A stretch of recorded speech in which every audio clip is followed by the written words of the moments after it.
when you've got an environment that's changing this quickly, I think your priority has to be kind of nimbleness and adaptability. I think you have got to lead from the front.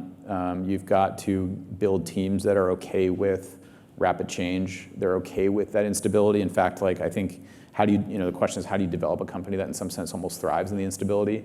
You need people who are, I think, like real missionary, not necessarily just for the company's mission, but also for the underlying technology. They need to like eat, sleep, and breathe the thing.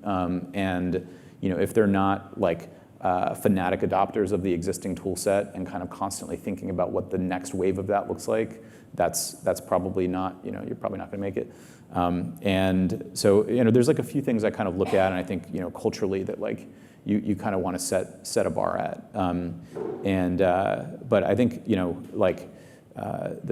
this is gonna be a very fun wave to build, and I think it's kind of the most interesting time in history to be building product. And when you've got the game board getting kind of shaken up every 6 months, it creates like thriving chaos, right? It creates this incredible opportunity for you to kind of throw out the existing paradigm and rethink how things should work.